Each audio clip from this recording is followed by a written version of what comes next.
I see folks still coming into the room, so I'm going to give it just another minute or two before we get started. Thanks everyone for your patience.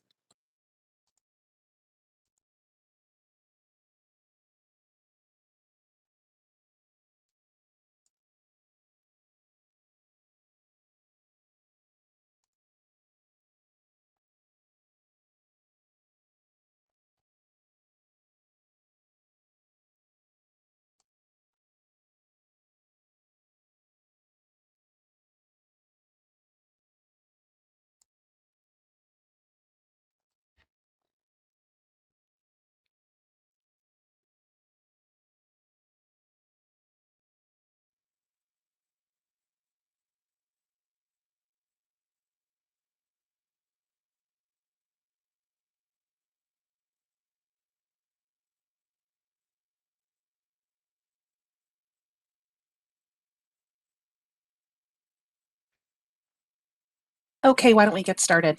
Good morning, everybody. My name is Alina Vasquez, and I am with Human Services Research Institute, or HSRI. We are the organization that has been helping the department in their work to build a new budget model over the last few years. The purpose of the training today is to help participants and family members get acquainted with the new budget model and how it will impact their supports and services.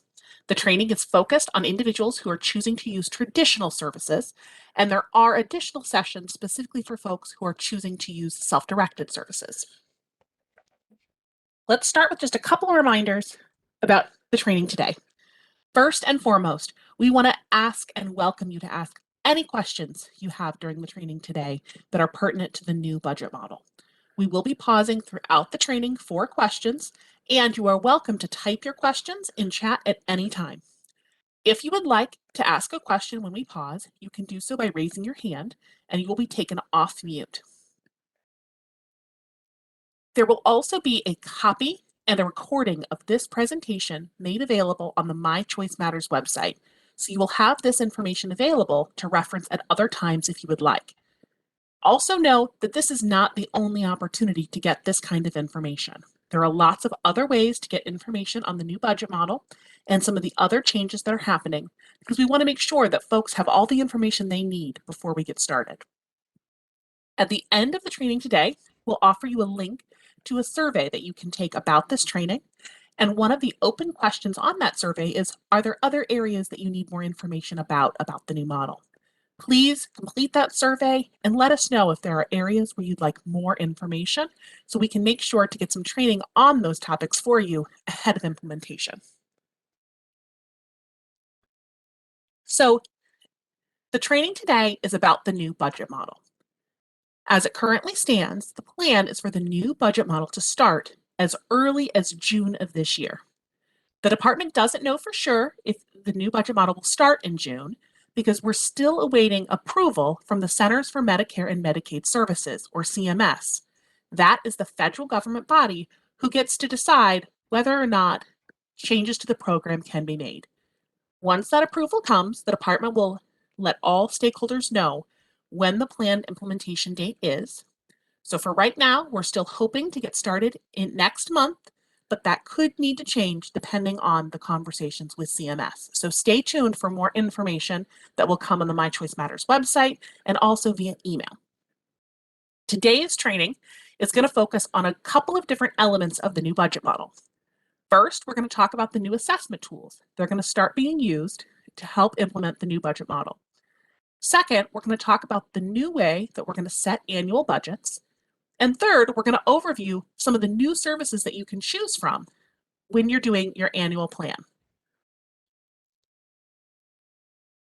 As some of you may be aware, there is a group that's known as Community Now. Community Now was formed because of a requirement under the KW Armstrong Settlement Agreement for some additional stakeholder input. When the group was initially formed, there was a series of months where they did a lot of focused meetings to come up with a set of initial recommendations. These recommendations were submitted to the department, and a number of these recommendations made their way into some of the changes that are happening with the new budget model. In particular, Community Now recommended that a more flexible service model be implemented to help people with IDD to meet their needs and explore their interests in the community. Community Now also recommended that pre-vocational, career planning, and more supported employment services were added to the array of services that people can get from the department. Community Now is still an ongoing group that meets and continues to work on those recommendations that they initially put forward to the department. So there's, a number of changes that happened directly in response to the recommendations that Community Now gave. The first are some changes to supported living. To make a more flexible service model, high-end intents are going away. This means that individuals who use supported living can get other services too now, including adult day health, developmental therapy, and one of the new services, community habilitation. Right now, participants who are on higher intents can't use those services because they get their supported living services for 24 hours a day. If someone who's currently on higher intents would like to keep getting 24 hours of help from their supported living provider once we move to the new model, they can do so, and we'll talk about how that works a little bit later. Another change that happened in direct response to the Community Now recommendations was the adding of 3 new services. Pre-vocational services and career planning services are both in services that are focused on helping folks get ready for or seek employment in the community. And the third, community habilitation, is focused on helping people engage in their community in areas that are focused on their skills, interests, and attributes. Another change was that a lot of the sublimits that currently exist for services have been removed. Currently, the rules state that you can only get 30 hours a week of a combination of services like developmental therapy and adult day health. That limitation is going away when we implement the new model, and folks can get the combination of hours that makes sense for their service needs and with the dollars they have available.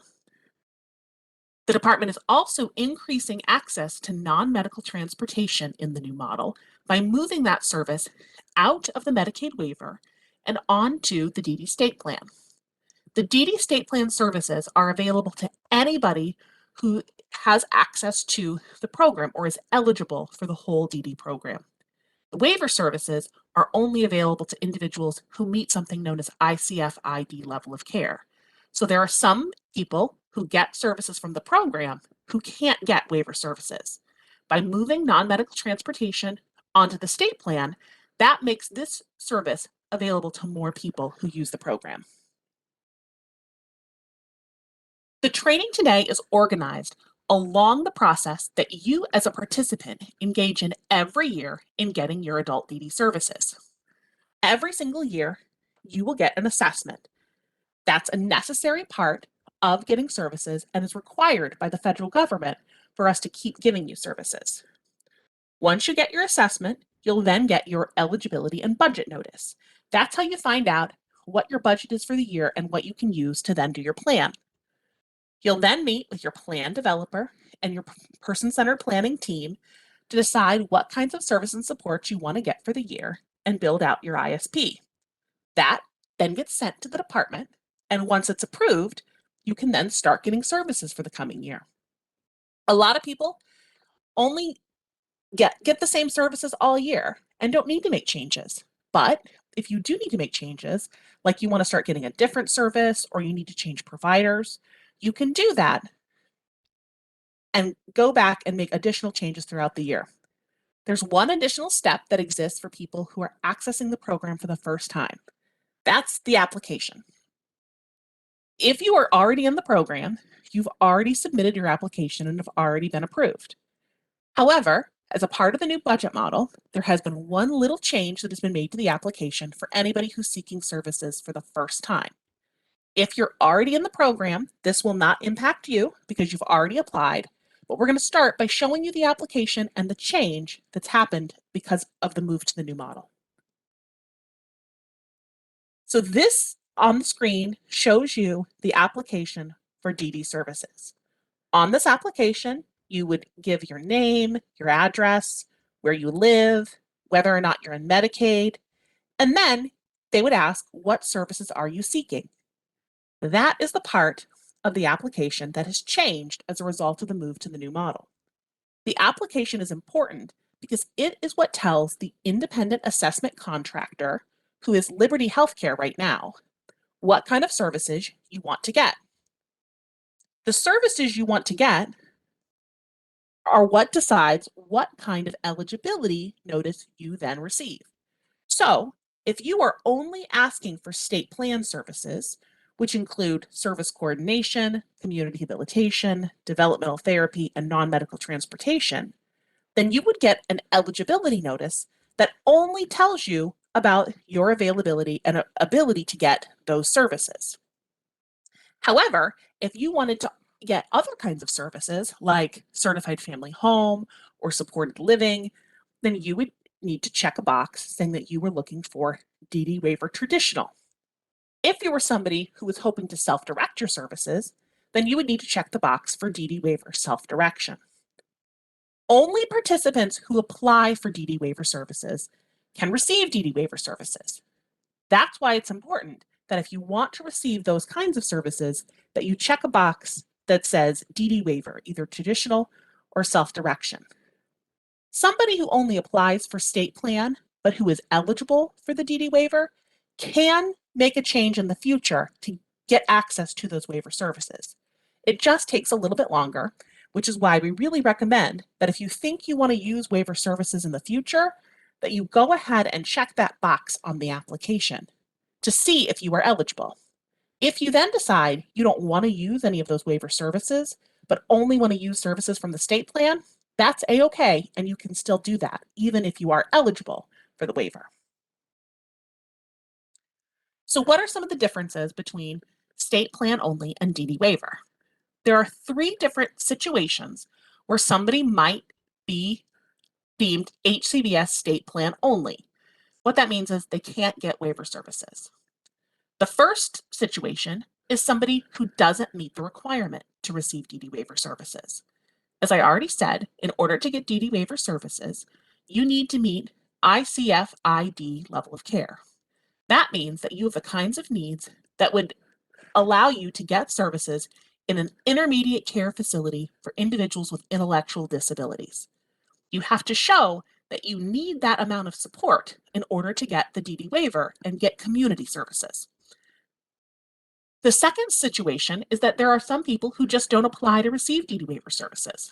That's not the kind of services they're looking for. Maybe they only want those services on the state plan. And so then they would get HCBS state plan only services. The third situation are people who receive services through another waiver, like Idaho's Aged and Disabled waiver.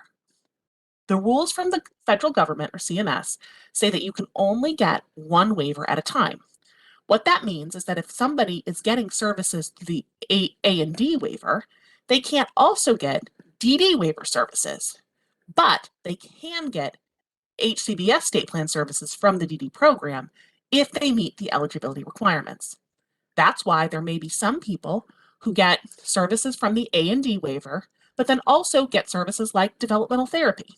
They meet the requirements for the DD program, but also meet the requirements for the A&D waiver, and that's the way they choose to get their services. The majority of folks who use the DD program get DD waiver services. What that means is that they meet all of those requirements for ICF-ID. If you are somebody who's able to get DD waiver services, you can also get those HCBS state plan services in addition to the DD waiver services. So you have access to the waiver services, but also to those services that are on the state plan.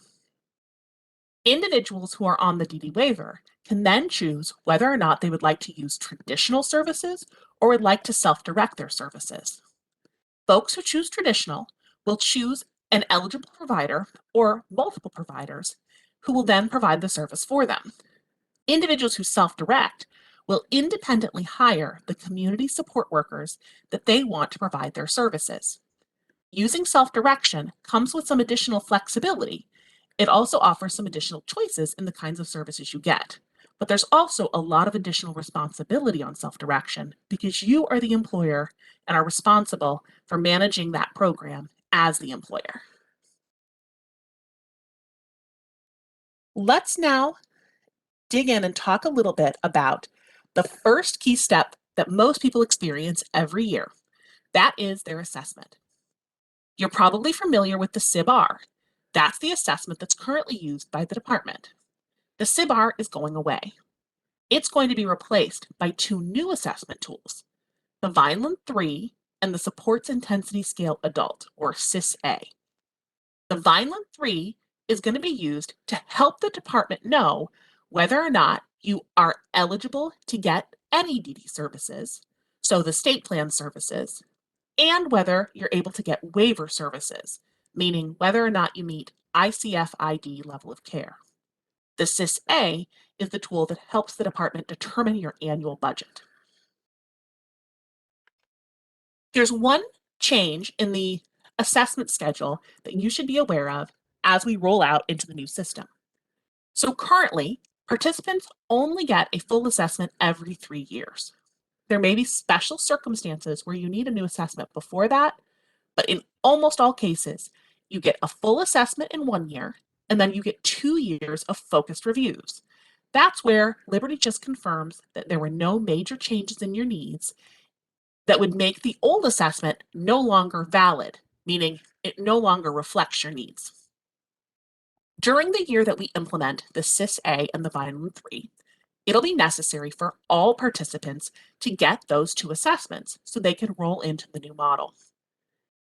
Getting full assessments takes a lot longer and is a lot more effort and a lot more time than doing a focused review. Normally, only 1/3 of participants get a full assessment every year, and the other 2/3 get a focused review. But during implementation, which is expected to be from 2022 to 2023, everybody will need to get a full assessment. What that means is that then everybody would be on the same schedule to get assessments.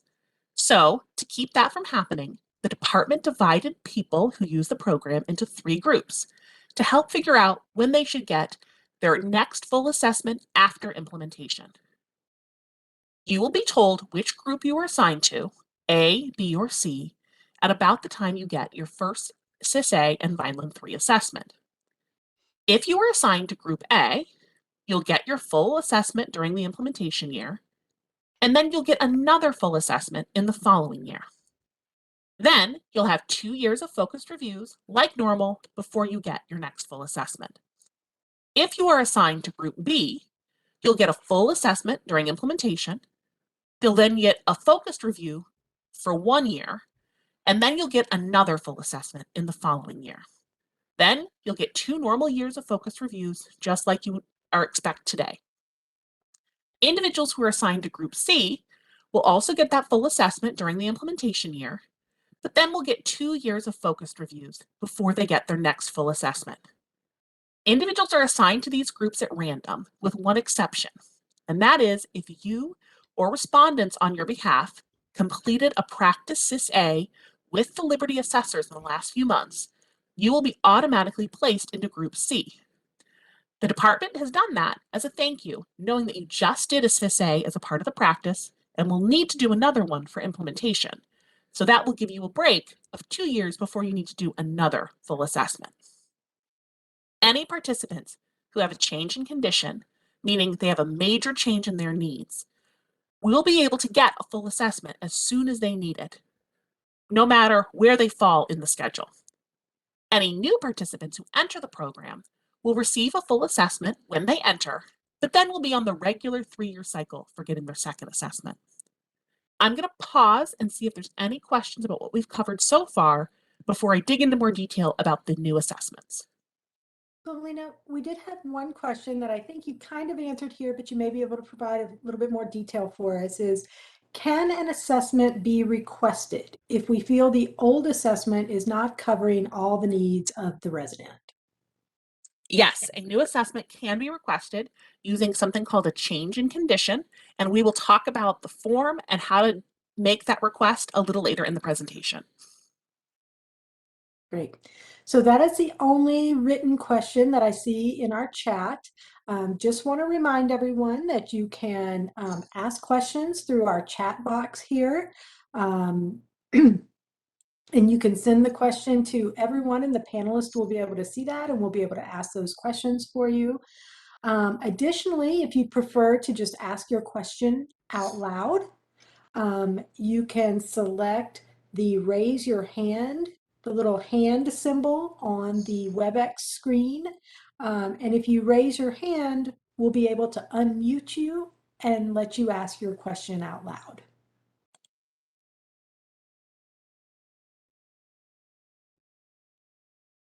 Okay, not hearing any other questions right now. Let's talk a little bit more about the new assessments. So the two new assessments again are the CIS-A and the Vineland 3. The CIS-A is the tool that helps us determine your budget. The questions that you'll answer during the CIS-A are going to be about the kind of support you need in your home, in the community, for lifelong learning, around employment, health and safety, for social activities, and for your medical and behavioral needs. The assessor will use some of those responses to determine your support level. Support levels in the new system are 1, 2, 3, M, and B, and we'll talk more about that in a little bit. But the CIS-A is what helps decide whether you should be assigned to group 1, 2, or 3 based on your general support needs.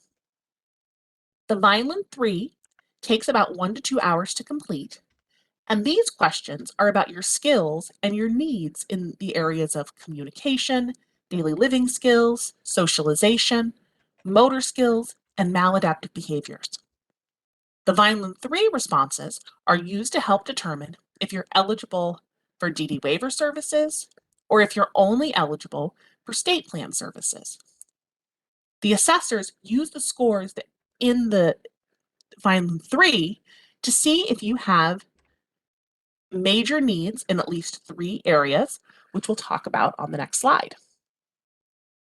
So in order to be eligible for the DD program, you have to meet 3 separate requirements. The first is you must be an adult. That means you must be 18 years or older.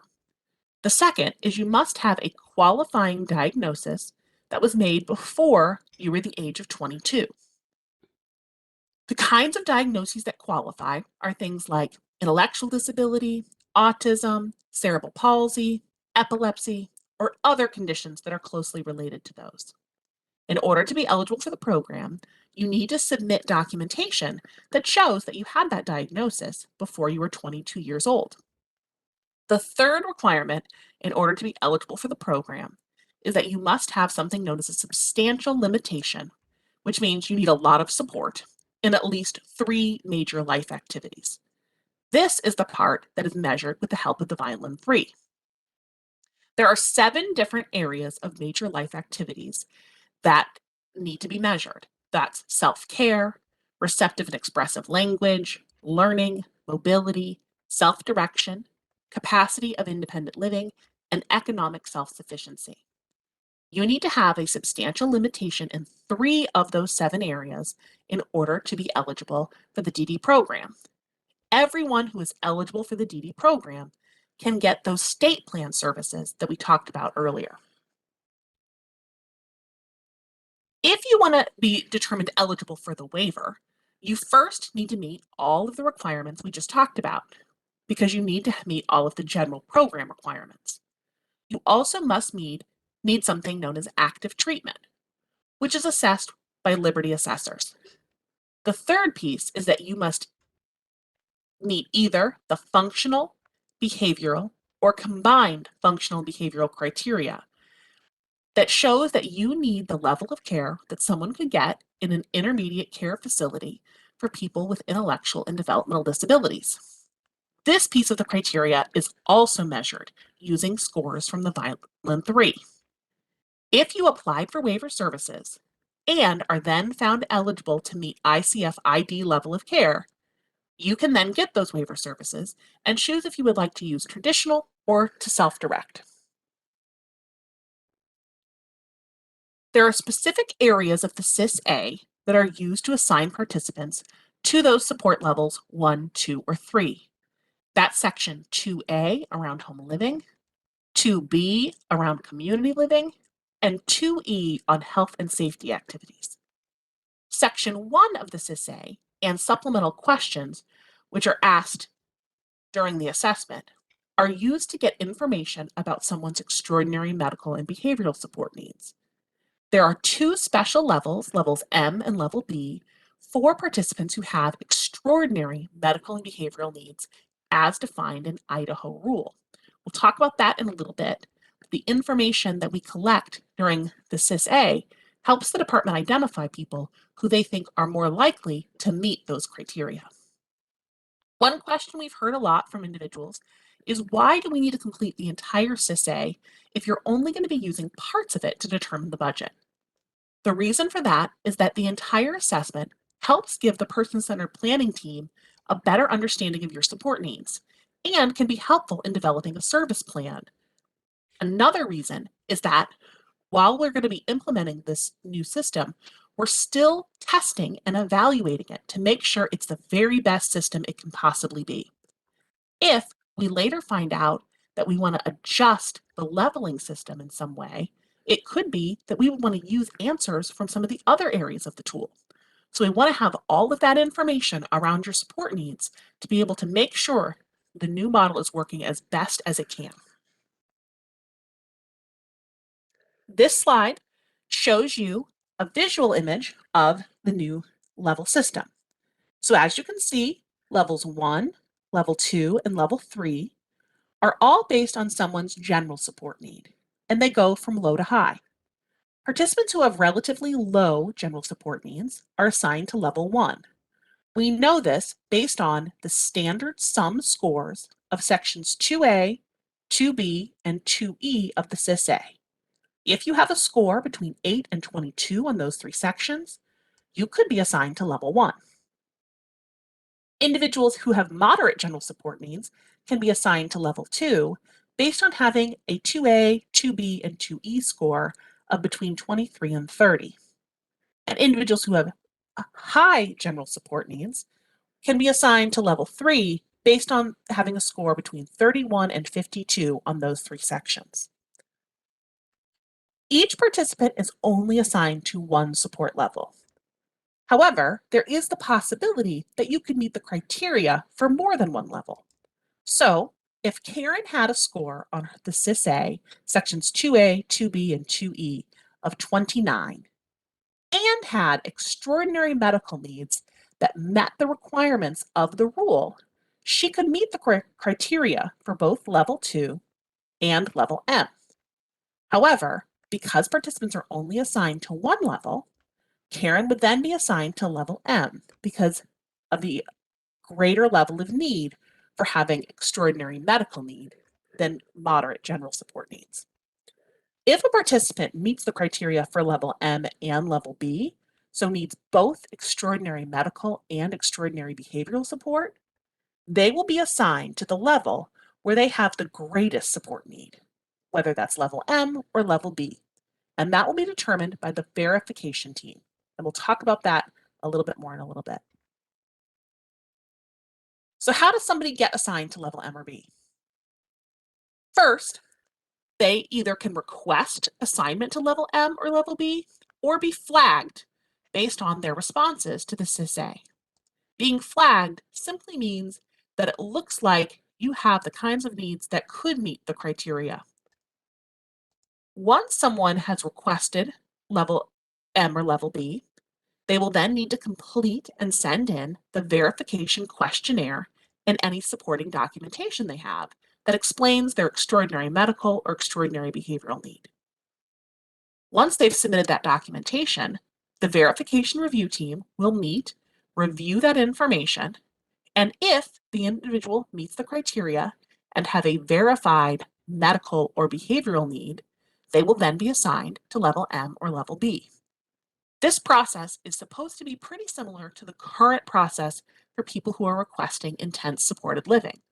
The one major difference is that this process is available to all participants, not just those who receive supported living services or who are hoping to get intense supported living services. So what is the criteria to get assigned to levels M or B? In order to be assigned to level M, you must have an extraordinary need for medical support.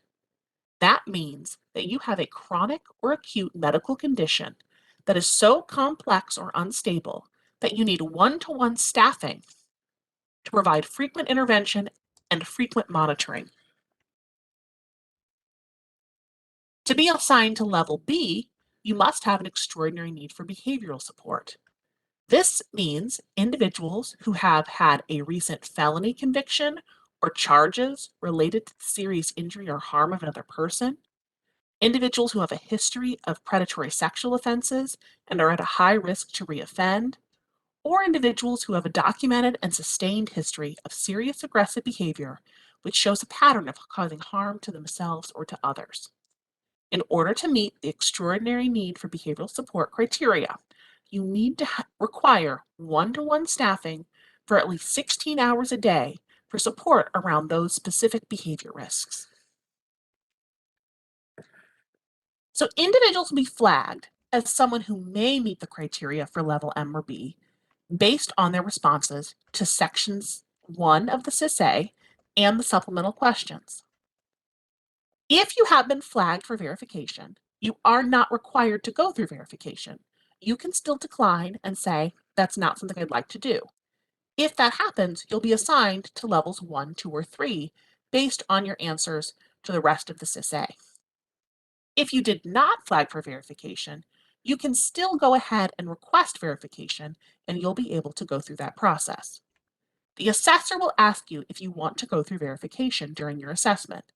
You can answer, yes, I would like to go through verification, no, I would not, or only if I am flagged. If a participant chooses not to be present during their assessment, then this question will be asked of the respondents on their behalf. Individuals who want to go through the verification review will need to complete the Verification Questionnaire. You'll be able to get this questionnaire via email from Liberty on the department website, and Liberty will send you a paper copy if you request verification review during your assessment. Again, if you do not request verification, you'll be assigned to levels 1, 2, or 3 based on your answers to the SIS-A. The Verification Questionnaire is a new form that the department has added along with the new model. Anyone who completes this form will need to complete the top section with the name of the participant, the name of the person who's completing the form, when it was submitted, and how to contact them. And then you'll only need to complete the section that's specific to the kind of support need that you're looking for verification for. So if you were looking for support around your extraordinary medical level of support, then this is the section you would complete, and you could ignore the sections that are around behavioral support. The form also includes a list of recommended documents that you can submit to show that you meet the criteria. An example of these kinds of documents are also provided on the slide. And for level M, it includes things like notes from your doctor, emergency room reports, detailed seizure logs, nursing plans, or hospital discharge summaries. And for level B, the kinds of documents that can be sent in and would be helpful to show that you have that level of need are things like court orders or other legal documents, sexual risk assessments that were completed by qualified professionals, incident reports, behavior management plans, and police reports. As I already mentioned, the Verification Review Team, or VRT, is who is responsible for reviewing the documents you submit and the verification questionnaire to see if you meet the criteria for level M or level B. The VRT includes representatives from the department, from the crisis prevention team, and from the independent assessment provider, so Liberty Healthcare right now. The verification team will review the questionnaire you submit, as well as any other documents you send in, and will also look at any records the department already has, which are relevant to see if you meet the requirements for level M or B. Your notice that you will receive will include the team's decision, why they made that decision, and exactly what documents they reviewed. You will have the right to appeal a decision by the verification review team if you disagree. I'm going to pause now for any questions about how we assign folks to levels 1, 2, 3, M, or B. So I'm not seeing any additional questions in the chat, Alina. And if anyone would like to ask their question out loud, you can either hit the the raised hand button on the WebEx, or if you just want to put in the chat that you'd like to be unmuted, we can unmute you and let you ask your question.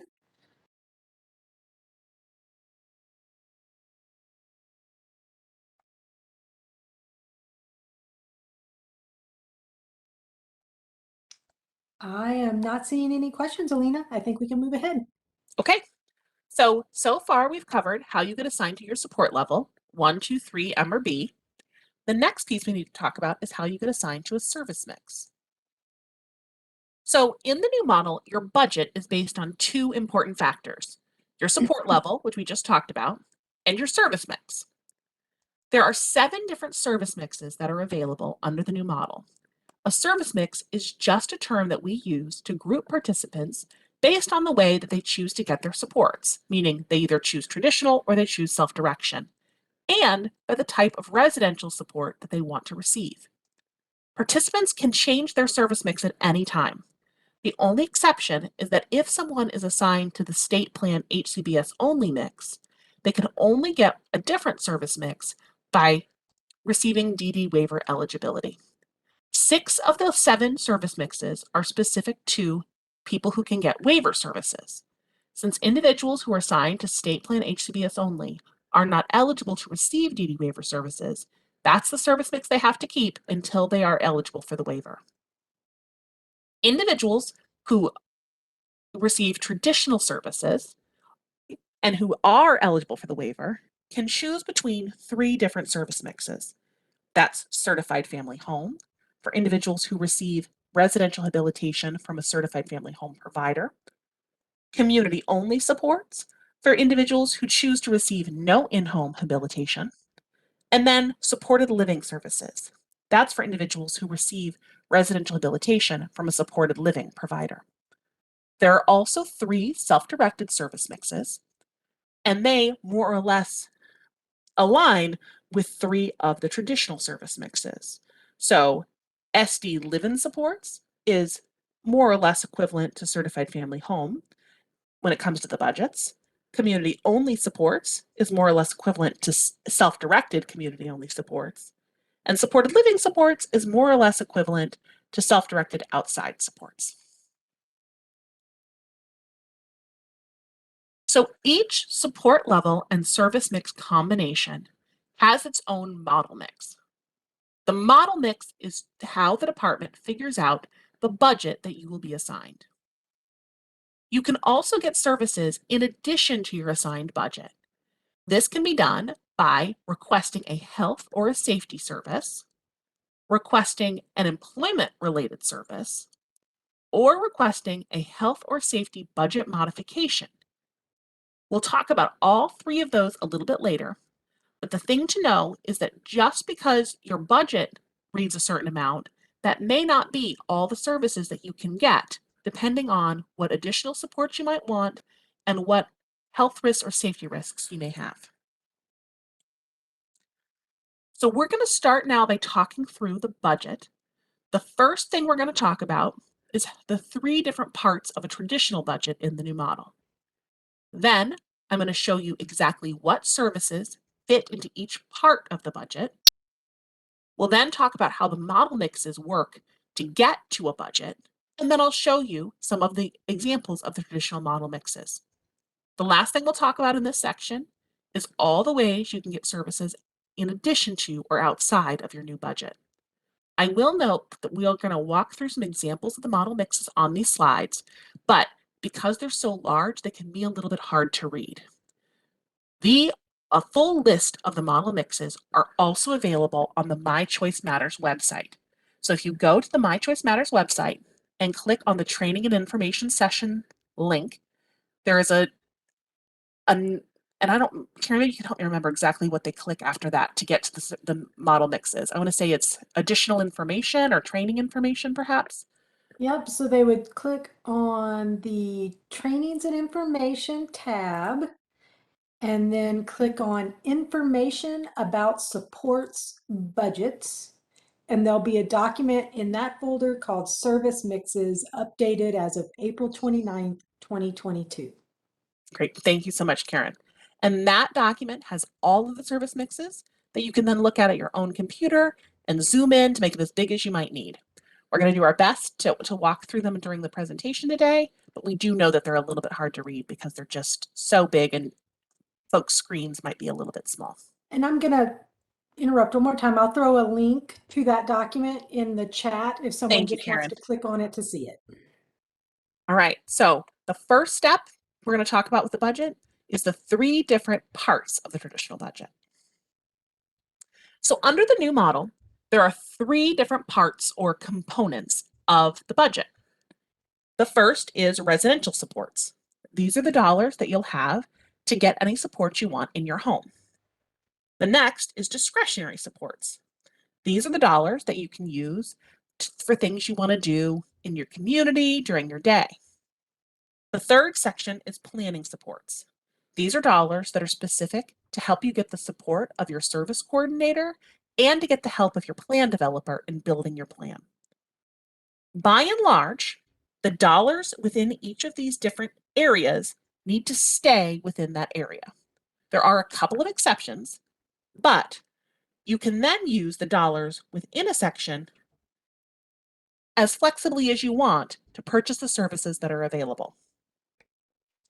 Remember, too, that you can still get those health, safety, or employment services in addition to your budget, and you can also get more budget dollars in residential supports or discretionary supports if you have a health risk or a safety risk that warrant those additional dollars being added to the budget. Next, we're going to talk about what services fall into each of these areas: residential supports, discretionary supports, planning supports, and then those health, safety, and employment services. So as you can see, depending on what service mix you've chosen, you really will have chosen what kind of residential habilitation support you would like. Individuals who have selected the Certified Family Home service mix can use Certified Family Home residential services. Folks who've selected supported living can then receive supported living residential services. The discretionary portion of the budget has the most services and is probably the most flexible.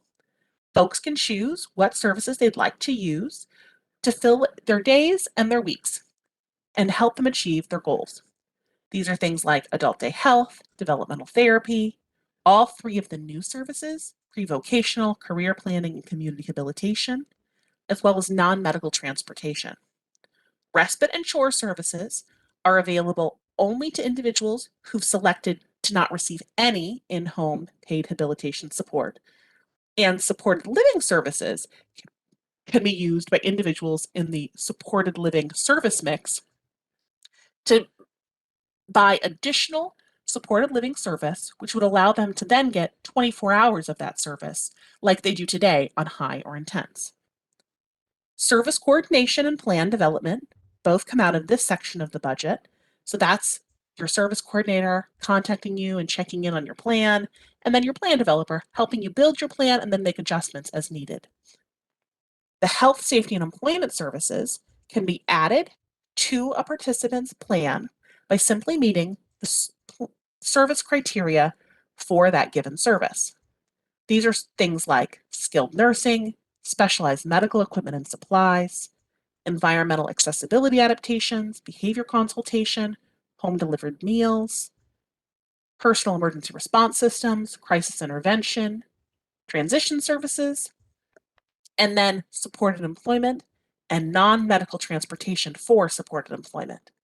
We've gotten a lot of questions about this service, so I'll take a moment to talk a little bit more, and that is, if you need transportation support to get to your job in the community where you make at least minimum wage and work around other folks who do not have intellectual or developmental disabilities, you can get additional non-medical transportation dollars that are added outside of your budget to help you get to that job.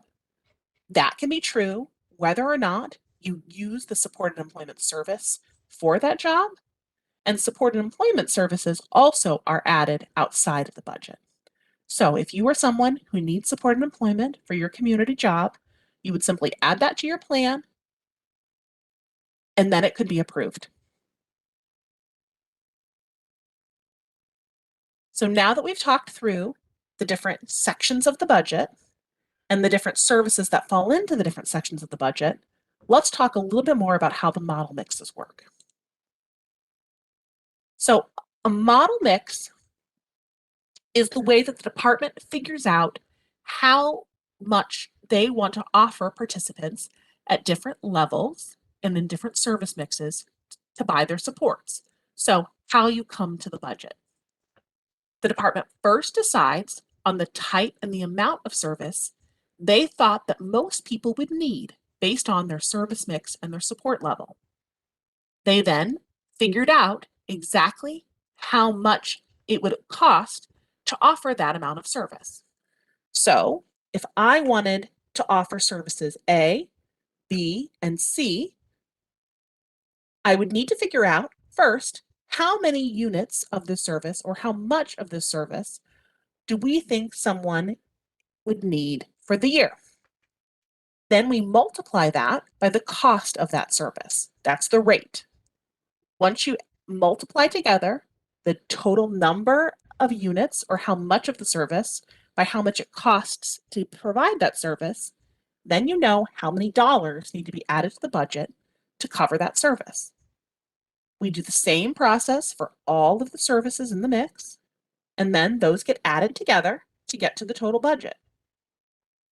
Participants are not required to use the specific services that are included in the model mix. Really, the mix is just to help the department get to the budget so that then participants can use the dollars within their budget as they see fit following their person-centered planning process. One of the benefits of using model mixes to get to the budget is that model mixes can be changed as needed by the department. In fact, these model mixes were recently changed. Once the legislature approved new rates for some of the services that are offered by the Adult DD program, the department went in and adjusted the rate to reflect the new rates that were approved by the legislature. That increased the total budgets, but it also ensured that the amount of support that the department thought people would need based on their level and service mix could still be purchased because the dollars have been adjusted to account for the new rates. So the model mixes, again, only explain how the department sets the budget based on the residential's choices someone makes and their support needs. You do not have to use those services that are listed in the model mix. People can then choose the type of residential and discretionary supports within their budget amount that they want to put in their plan. And as we already talked about, you could add additional services for health, safety, or employment is needed. On the next slide, I'm going to show you the first example of a model mix. This is an example for someone who chose traditional community-only supports. That means they've selected not to receive any supports in their home. So across the top, you see traditional community-only supports. This is for somebody who did not receive any paid habilitation, so there are no dollars added to the budget for that portion in the residential portion. Down the left-hand side, we have the residential portion first, then the discretionary portion, then the planning budget, and then the total budget. Across the top, we move across the different support levels, level 1, 2, 3, M, and B. I'm going to move to the next slide so we can see in a little more detail an example for the discretionary supports in level 1. So as you can see, this is the discretionary portion of the budget, and here are all the different services that are in the model mix for that portion of the budget. Adult day health, developmental therapy, pre-voc, career planning, community habilitation, and non-medical transportation. We then see the cost of that service. So the rate, we see it in 15-minute increments since that's the rate that is used, but we also have it rounded up to the hour. So how much does it cost for an hour of that service? The department then identified how many hours per week they wanted to make available to participants in level 1 in the traditional community only mix. For adult day health, that was 4 hours per week. We then multiply that by a year. For discretionary services, we use a 50-week year. We know there are really 52 weeks. However, these kinds of services typically are ones that people may not do all the time. They may go on vacation, they may be closed for some holidays, or someone may be sick. So it's multiplied by a 50-week year instead of 52 weeks. 4 times 50 equals 200. We then take the 200 hours per year that we need to have available by the cost of that service, so $11.16 per hour. In order to buy 200 hours of adult day health, you would need $2,232. So that gets added to the budget. We follow the exact same process for every service in the discretionary budget. How many hours per week were included in the mix? Multiply that by the rate to see how many dollars would need to be added. We then add all of these numbers together to get to the subtotal, or the total discretionary budget for level 1, community only supports, and that is $27,955.40. We then need to add together the 3 different portions of the budget. So we have the residential portion first, but because this is the community only service mix, there aren't any dollars in this portion of the budget because they chose not to receive any in-home paid supports. The discretionary budget is that $27,955 we just talked about. And then the planning budget, which includes 12 hours per year of plan development and 54 hours per year of service coordination. That adds $3,191.76 to the budget. I'll note that the planning budget across all levels, across all traditional service mixes, is exactly the same.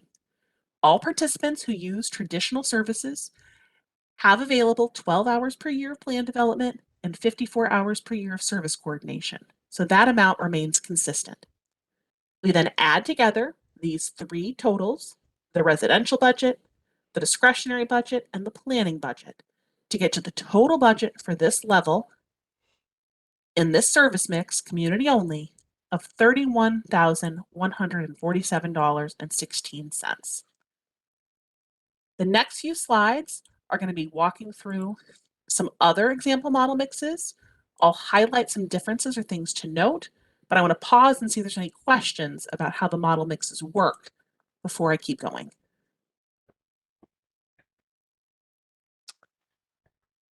So we don't have any questions in the chat. And again, if you want to raise your hand or be unmuted, just let us know and we'll unmute you so you can ask your question out loud.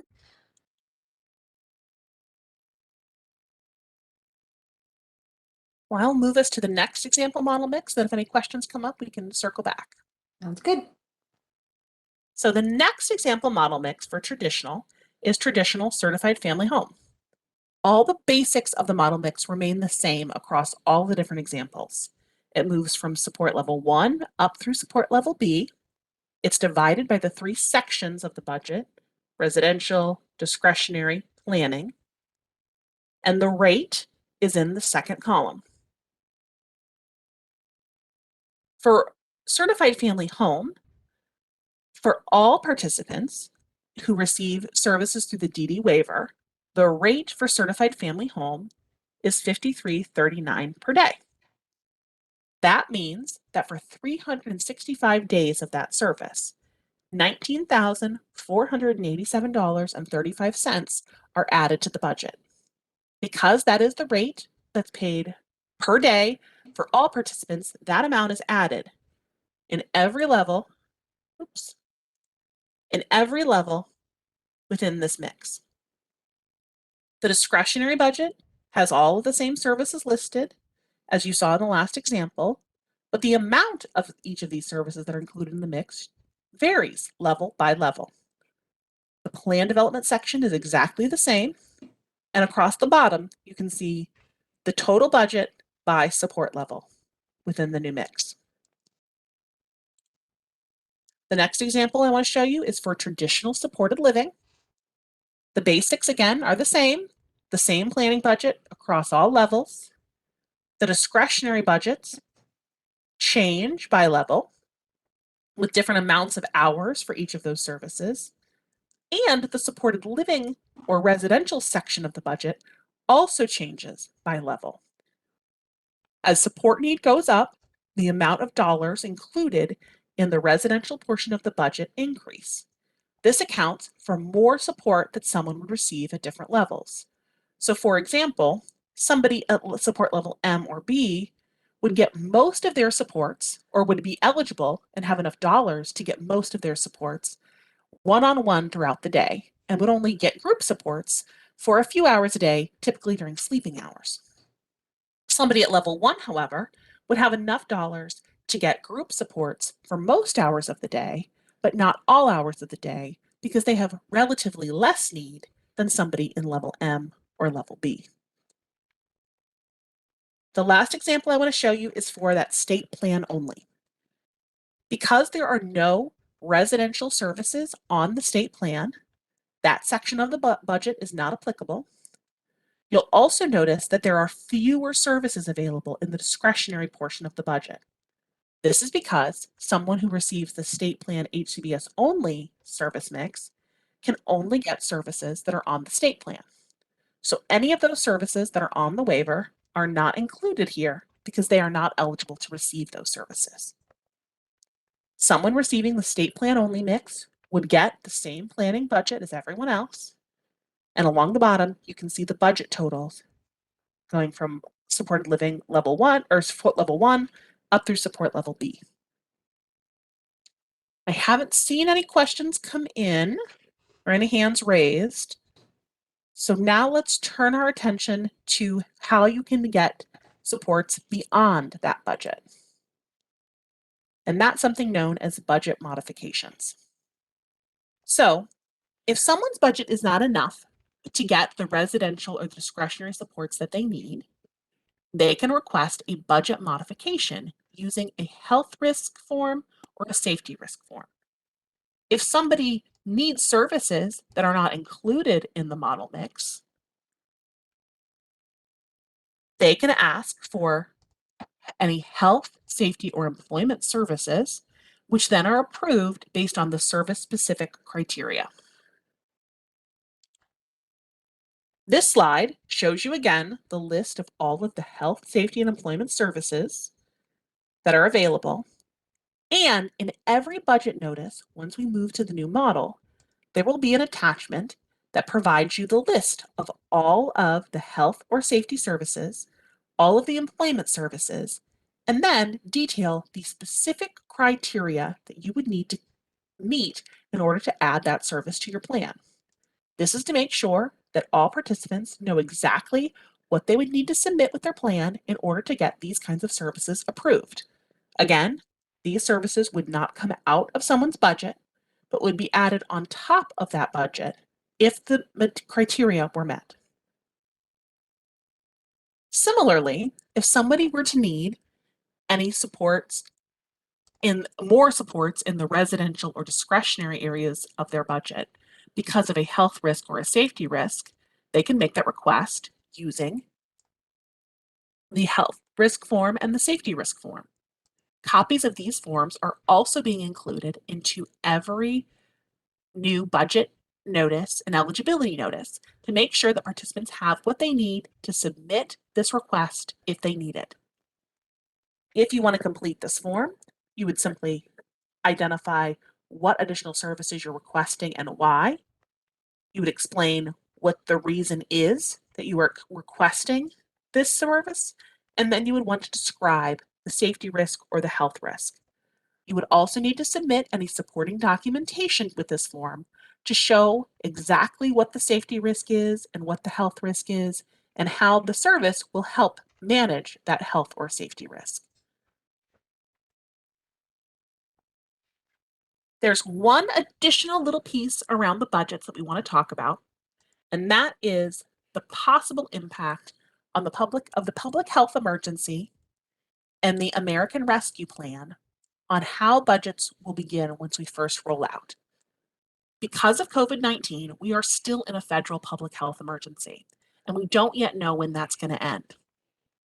During the public health emergency, the federal government provided states with extra money for supports and services. This was through something known as the American Rescue Plan. CMS put in place special rules because of the public health emergency. They also said that states can only keep the money that they got from the American Rescue Plan if they meet certain requirements.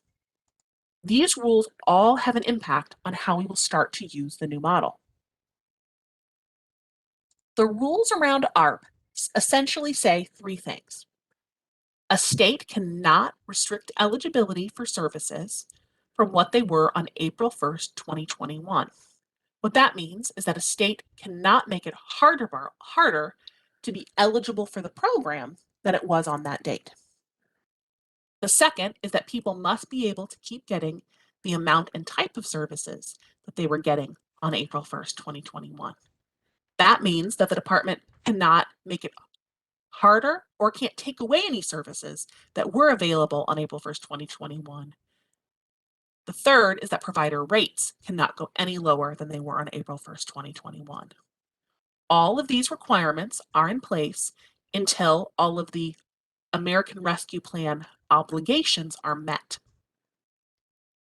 That date changes state to state, but right now the department thinks that they will meet all of their ARP requirements by March of 2024. Now, the state is still working with CMS to figure out exactly how all of these rules are going to impact the new budget model. But for now, we think it will mean at least that anyone who is currently eligible for the DD program will stay eligible. Second, that new applicants who are found ineligible using the Vineland 3 will need to be given a chance to be assessed using the SIB-R. And third, that participants will have access to their current budget until all of those ARP requirements are met. That means that the annual budget notices that you receive will need to include both the budget that was determined using the new model and the highest budget that you had between April 1st, 2021 and the date that the new model implements. The budget as calculated using the new model will be called your advisory budget.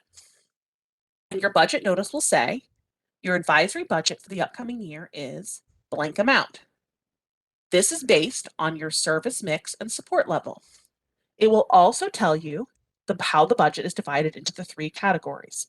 So how much is for residential supports, how much is for discretionary supports, and how much is for planning supports.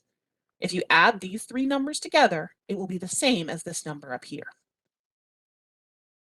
Your ARP budget is what we're calling the highest budget you had between April 1st, 2021, and then the date that the new model is implemented.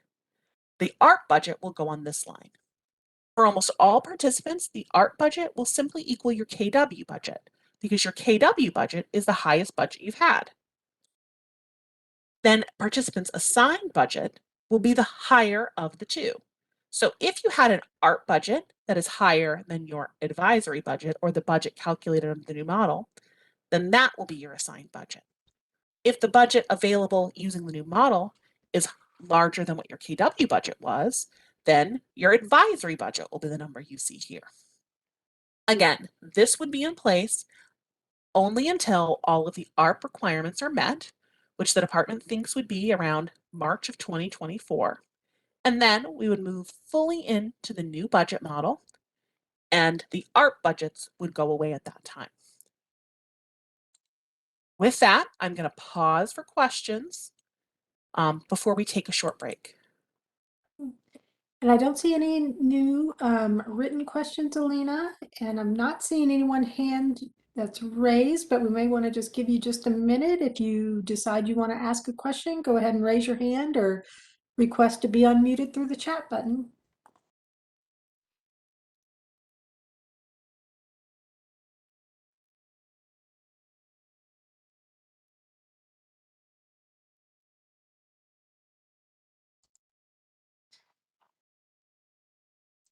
Okay, I'm not seeing any questions, Alina.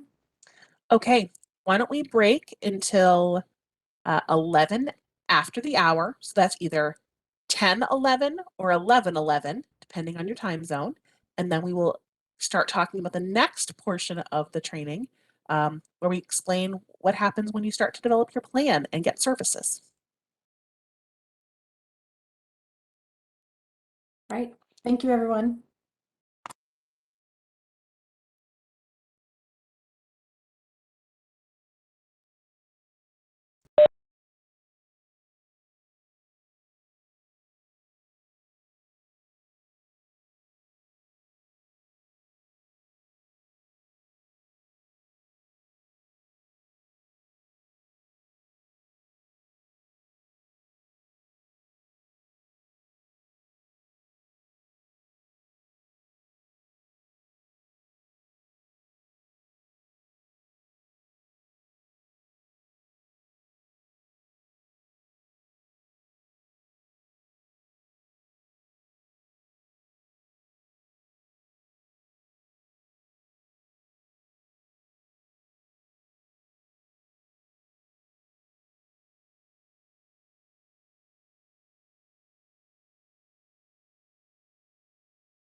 All right, welcome back, everybody.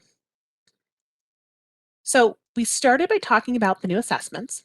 That's the SIS-A and the Vineland 3, and how the new assessments are being used. So again, the Vineland 3 is helping us to determine your eligibility, both for the program overall and then for the waiver.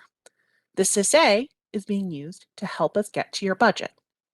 The SIS-A helps us get to the budget by giving you a support level.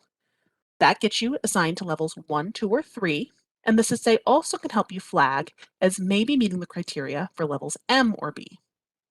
Once you're assigned a level, you then also need to select your service mix. Your service mix is just the way that you choose to get your services. When we add together and combine the level and the service mix, that will tell us what your budget will be using something known as a model mix. We then walked through the model mixes and showing how the department used the model mixes to get to the budget, remembering, of course, that the model mixes do not require you to use the services within that mix, but is simply the way we get to the budget. We also talked about the way that you can get supports and services beyond the budget. That could be those health services, safety services, employment services, or a budget modification due to a health risk or a safety risk. So once we now have gotten to the budget, and we also talked about the added complication of the American Rescue Plan and how, in addition to the budget with the new model, you'll also still have access to your current budget if that budget is higher. You will get your budget notice that will tell you exactly what budget you have available. So your budget with the new model is going to equal your advisory budget. Your old budget or current budget is going to equal your ARP budget, and you'll be able to get the higher of those two amounts. So once you get your budget notice for the new plan year, you'll then need to develop your plan. Plans are going to be developed a little bit differently to align with the new budget model and because of the home and community-based services settings rules. Changes to the plans include that there are going to be more services to choose from. There's going to be some reduced sublimits. So right now there are limits on how much of certain services you can get, but a lot of those are going away. And there will be some ability to move the dollars between different budget components. Your plan developer is who's going to work with you to determine exactly what services you want to receive and how those services might look different than the services you get right now. The department is offering a separate training just to walk you through the new ISP forms. There's also a separate training just to walk folks through the new SSP forms, which are the forms you use on self-direction. And so if you'd like more information and to see an example of the new forms, be on the lookout for that training, which is posted on the My Choice Matters site with a list of all of the upcoming trainings. We're going to talk more about the new services that are available at the end of the presentation, but just know that there are 3 new services that you can choose from, in addition to the services that you've already been able to receive. So the next thing we want to talk about is once you develop your plan and then you get your services don't necessarily need to change very much because of the new model. You'll have access to additional services if you'd like, and you'll have more flexibility in what services you want to get, but the rules around and the kinds of services you get are going to be pretty similar. However, if you decide that you need to make changes during your plan year to change what services you're getting, there are things that are going to be a little bit different because of the new model. So right now, if you need to make a change during the plan year, you would submit something known as a plan addendum. That simply is the way that your plan developer and your service coordinator tell the department that you need to make some changes. That could be changing the dollars that are assigned to different services. That could be getting a different provider than the one you've had previously. Plan addendums are still going to exist in the new model. However, they're only going to be relevant if you're making a change in your provider or in your services and you're keeping the same level and service mix. There are some circumstances where you might change your level or your service mix during the plan year. If those things were to change, then you would get a whole new budget, and as a result, would need to develop a whole new plan. These are being called mid-year plans. All that means is that during your regular plan year, you would get a new budget and eligibility notice. That notice would tell you what service mix and level you're eligible for, and then you would need to pull together your planning team to build out a new plan.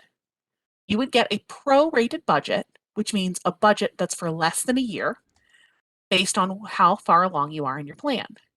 You would then submit your new plan to the department, and then you would have your regular redetermination date as normal.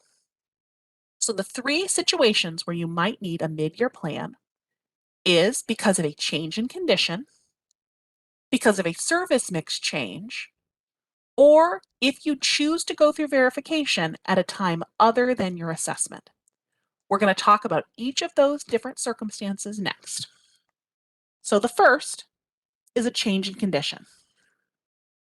You can request a new assessment if there has been a major change in your support needs and your most recent assessment is no longer accurate.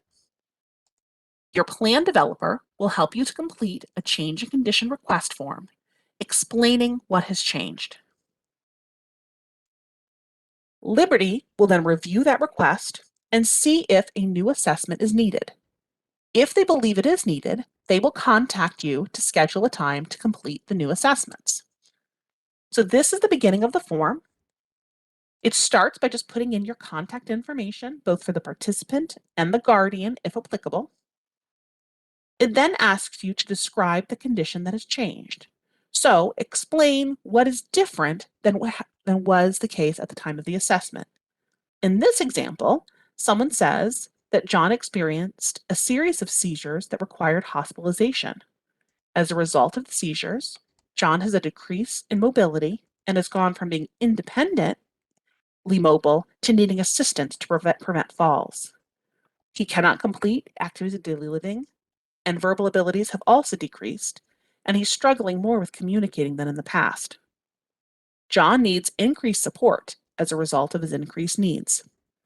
So in this example, the person who filled out the form explained what happened, explained how John's needs have changed, and that's the reason why they completed the form. The rest of the form asks, how does the current assessment not reflect the current status of the participant? So in this example, they say the current assessment doesn't reflect John's mobility and ability to complete activities of daily living. The next section asks what documentation is submitted to show about this change. This person included the hospital discharge paperwork, a letter from the doctor, as well as evaluations from a physical therapist and a speech therapist. The form would then be signed by the participant and the guardian, if applicable, and submitted to the information coordinator at the department. After a new assessment is completed by Liberty, they will then send out a new notice to the participant. If, as the result of getting a new assessment due to a change in condition, you have a new support level, then you would need to develop that new plan with the help of your plan developer and your team. That plan would not be for a full 12 months, but would be prorated depending on at what point in the plan year you went ahead and needed to build that new plan. If you were to have a change in condition before your first Vineland 3 and CIS-A, then you will be assessed using those new tools and would move into the new budget model earlier than you would normally expect. So if Karen's plan date is in December, but she has a major change in her needs in September, and she submits the change in condition form, and Liberty says, yep, this is a major change and requires a new assessment, then even though Karen is only due to get the Vineland 3 and the CIS-A in December, she would go ahead and get those assessments in September because of her submitted change in condition request. There's also the possibility that if you get a new assessment based on a change in condition, that your support level could stay the same. If you have the same support level that you had in your previous assessment, you would not need to build a new plan because your support level hadn't changed. The next reason why you may need a mid-year plan is due to a service mix change. If you want to change the way that you get services, then this is the form that you would submit. This could include changing between living situations, so moving from a certified family home to supported living, or changing between getting traditional services and moving into self-directed services. If you've already completed a SIS-A, then this form will be completed and the service mix change will be done just using a file review. If you have not had a SIS-A yet, once we start implementing, you would need to get those full assessments in order to change your service mix. Liberty would then send out the assessment, would complete the assessment with you, and then send out your new budget notice. Then, once you get your new budget notice, you would work with your team to build out your new service plan. This form, again, just has contact information across the top, then asks whether or not the participant has received the SIS-A. You'll then need to identify what service mix someone is currently assigned to and what service mix is being requested. While we know that the idea of a service mix is pretty new, you can determine what service mix currently applies by knowing whether or not you use traditional or self-directed services, and then knowing the way that you get your in-home supports. So if right now you use traditional services and you don't get any in-home supports, but you are eligible for the waiver, then you would have the community-only service mix. If you wanted to start getting certified family home supports in the future using traditional, then the requested service mix is certified family home traditional. If you were to need support completing this form, you could make a request from the department to get that help. The third type of possible need for a mid-year plan is because of an off-cycle verification request. That means asking for a verification at a time other than your assessment. You are allowed to request a verification at any time. It is best to make that request at your assessment to make sure that your initial budget notice and eligibility notice reflect your full support needs. If you believe that you need a verification because of something that has changed since your assessment, what you would need to complete is a change in condition request. However, if you're requesting verification, not because something has changed, but just because you didn't want to go through verification at the time, but now you're realizing that you actually do need more support to address your medical or behavioral support needs, you would need to contact Liberty and request verification. Liberty would then send out the supporting document, send out the verification questionnaire to you, and you would need to complete that questionnaire and send back the supporting documentation. If the verification review team found that you do meet the criteria for level M or B, then you would get a new notice and you'd need to develop a new plan.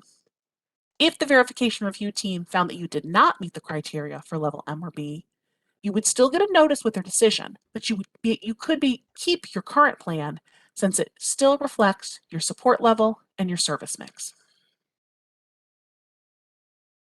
I'm going to pause again for questions before we talk some more about service changes to the new model.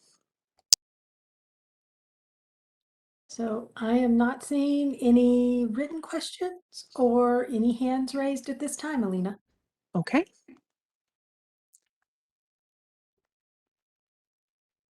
So as we already kind of talked about, there are some service changes happening to traditional as we move to the new model. High and intense are going away for supported living. And instead, people who use supported living can use a combination of supported living and discretionary services to meet their needs. And you could still get 24 hours of supported living if that was your preference by adding more supported living to your plan by using your discretionary dollars for supported living services. Currently, there's a limitation of 30 hours that people must be limited to get certain services in combination. So developmental therapy, adult day health, supported employment. All of those limitations are going away. Instead, people can use their budgets to purchase the combination of supports that make sense for them. There are new rates that are going into effect for some of the services, including supported living, adult day health, developmental therapy, and non-medical transportation, and the new rates are reflected in the model mixes. That non-medical transportation is getting moved to the state plan, so it's available to more participants. In the future, any time that your service coordinator doesn't need to use all of the units they have for a month, they can roll over those units to later months in the plan. So if there's another month where you need more support from your service coordinator, they could bank those hours and then use them at that time. The total amount of time available to do plan development has increased. It used to be 6 hours per plan, and now it's 12 hours to allow more time for your plan developer to work with you to figure out what combination of services and supports would make sense for you. And there are these 3 new services that have been added. So the Community Habilitation Service will be provided by either residential habilitation agencies or developmental disability agencies. This service is provided only in the community. The goal of the service is to help participants engage in community activities, social clubs, events, volunteering, doing things that meet their goals and interests and help them build up their relationships in the community. This service can be offered on an individual or a group basis, but when the service is provided in a group, it needs to be extra sure that all members of the group have the same area of interest. So, for example, if Karen and I both expressed a strong interest in fishing and we were to join a fishing club, we could use the community habilitation service together to get the support we needed at that fishing club because we both had the same interest. But if I really loved fishing and Karen really wanted to figure out a way to support her community by volunteering at a food bank, we probably couldn't get community habilitation together because our goals are very different for what we want with that service. Pre-vocational services are provided by a supported employment agency. This service is to help teach general employment skills that are needed to help someone get ready for paid employment in the future. These could be things like learning how to dress appropriately for work or how to interact with your coworkers and customers. This service is limited to 520 hours that can be used over 2 different plan years because the service is intended to be time limited. The goal of pre-vocational services is to help someone build a skill set or 2 that they need to get ready for paid employment and then move towards seeking that employment. Pre-vocational service can be provided in an individual or a group basis, much like the community habilitation service. The third new service is career planning. This service is provided by a supported employment agency and is intended to help someone develop their career objective and plan to help them attain or advance in competitive employment. The service is time limited, so you can only use the service for up to 4 hours per week, and you can only use it on an individual basis. So this service will be good for somebody who's currently working in the community, but doesn't really like their job and feels like it doesn't fit well with their skills and interests. It could also be a good service for somebody who's not sure yet if they want to work or exactly what they would want to do. And so building out a plan for figuring out what they would like to do would be a good first step in preparing for competitive employment. Just a quick reminder with regard to your rights within the program. As always, you can appeal any department decisions that you disagree with. You will get information on how to appeal department decisions, both of the later training and with every single notice you receive. If the department makes a decision or takes an action that is appealable, you will get explicit directions on how you can appeal that action in that budget notice, including the form you can fill out to submit that appeal and information about how you can get help if needed. This slide provides some contact information for how you can get more information on the new model, or other specifics from the quality assurance specialist in your region. Again, this PowerPoint will be placed on the My Choice Matters website very shortly, so you can access this slide later for reference. And this slide provides just some other places you can go for information. I know Karen also put the My Choice Matters website in the chat.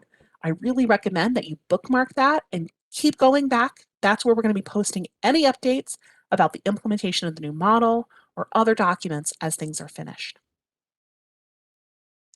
We also want to make sure that you're aware that there are other additional training sessions coming up about the new budget model. A number of these trainings are being called My Choice Matters discussion sessions. These are going to be 1-hour sessions that are specific on a given topic and just get in a little more detail. So there's one session that's going to talk more about the available new services, one that will talk more about how to understand the new notices, one that will talk more about the impact on the ARP of the budgets, as well as one coming up about more detail about the assessments. So if you go to the My Choice Matters site, there is under the Training and Information tab, the list of all of the upcoming trainings with the date, the time, and the details, including the WebEx link to attend those trainings. So that is going to be, just to clarify, so that is going to be on the My Choice Matters website under the Training and Information tab. You can click on upcoming trainings and information sessions. And then there's a separate document showing those training sessions. And we got one question, Alina, while you were presenting that last section, that asked, are the service coordination units the only hours that can be rolled over? For instance, if my daughter goes on vacation for 2 weeks, will her developmental therapy and other hours be available for later use? And I think Andrea Hatch will be able to answer this question for us. Andrea? Yes. So there is some flexibility with those units on other services. So like in this example, if she was to go on vacation for 2 weeks, she would have some flexibility to use those units throughout the rest of the plan year. If it's a major change where that's going to be a consistent change weekly in those number of hours or units, then we would ask for an addendum to be submitted. But those occasional things like vacations, that flexibility is there. The one exception to that is that we do have a few services such as career planning, where there is a limitation to 4 hours per week. So they would still need to remain within those 4 hours per week. But other than that, that flexibility is there as long as they're meeting the requirements for the service. Great. Thank you, Andrea. And that was the only other question we received, and we still don't have any hands raised. So I see, Alina, you put the link to the survey in the chat box. Yeah, and I really encourage folks to do that survey. It's very quick, just a couple of quick questions. We would really love any feedback about what additional areas you could use more information or more training on, because we want to do our best to make sure folks have all the information they need before we move into the new model.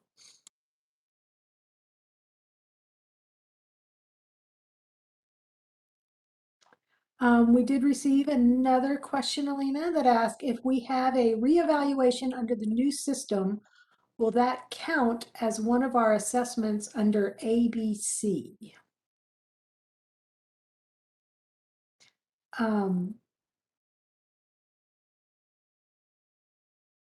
We may need a little more clarification, Heather. Would it be okay if we took you off mute and let you ask a little more about your question? Let me, Tammy, can you unmute Heather for us? Yep, she should be. So my question is, if we have like something come up and then we need to do that reevaluation, then will that count as one of those evaluations that we have? Like you said in the A, B, and C system. So like A, you have your annual evaluation, and then the next year you're evaluated again. Will that count as one of those evaluations? Yeah, so everyone will get the Vineland 3 and the CIS-A during this year as required. But let's say next year. So you've gotten your first set of assessments, but then next Okay. year there's a major change in the person's support needs, Mhm. and you submit the change in condition request. If that you then get assigned or get a new assessment based on a change in condition, then that would change when you were required to get your next full assessment. So let's say that you were a part of group B. So Mhm. next year you were supposed to get a focused review, Mhm. but you got a second assessment instead. Then that would move you out of that category, and then you would have 2 years of focused reviews before your next assessment. That's the one exception to the new kind of roll-in schedule for the new assessment, is that if you need a new assessment other than the schedule, then that will change when you get your next assessment. Okay, and then that, I guess that was my follow-up question is, then if we get a new assessment, does that change our assessment time? So like we just did our assessment time is in April. So if I go ahead and we have like an event where we need to reassess in September, then will I also be evaluated again in April,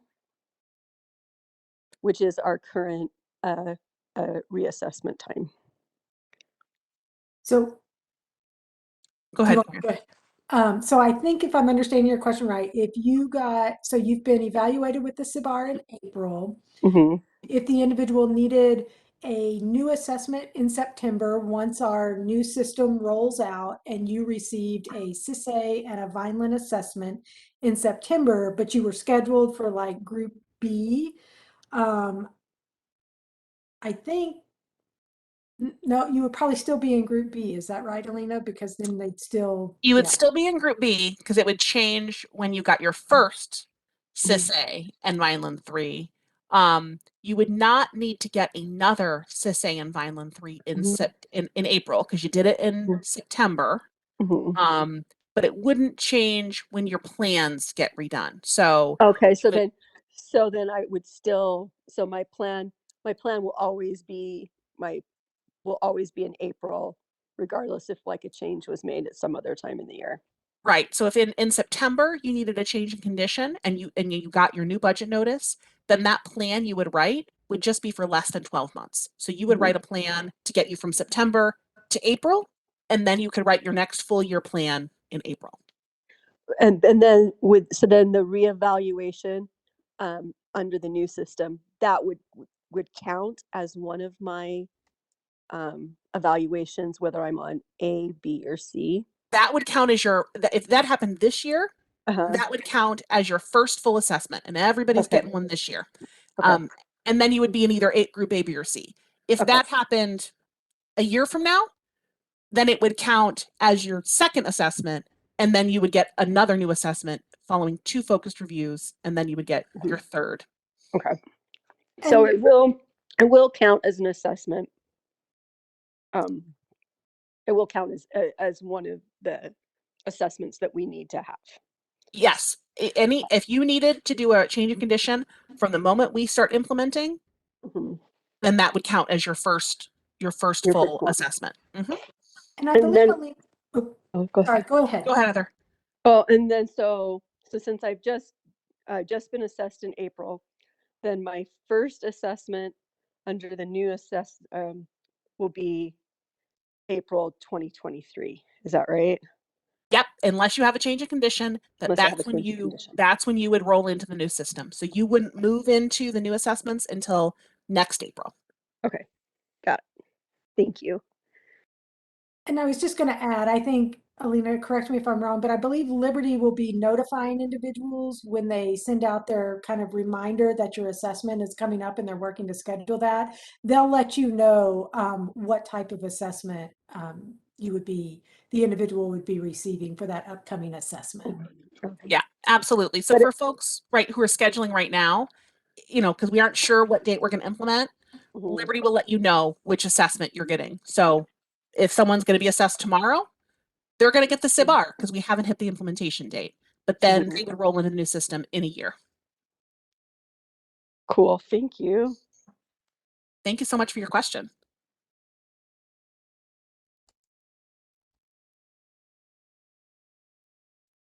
Do we have any other questions or other things we can clarify for folks?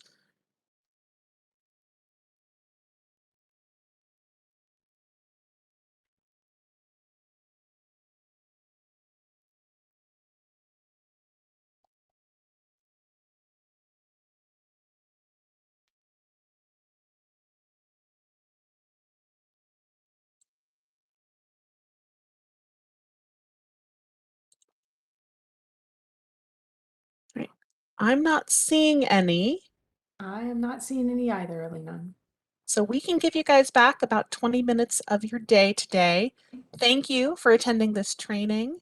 Yes, we can repost the website on the chat for My Choice Matters. Absolutely. So again, we're finding there's a little bit of a delay in getting the recordings of these sessions back up on the My Choice Matters website. It has to go to a separate IT department at the department and get translated, is the word I'm going to use, to YouTube. And so that takes longer than I thought it would. So, but they are coming. So we will get the slides up there ASAP. That's a much easier process. But keep on the lookout at the My Choice Matters website. You can see recordings from any of the trainings we've done as soon as they're able to be uploaded, as well as the slide presentations for other trainings. The majority of the material is the same across the different presentations, but there are some differences for the different audiences. So if we're presenting to supported living providers, there's more information about the supported living service, etc. So if you want to see what trainings other people got, just take a look at those other slideshows that are available on that website.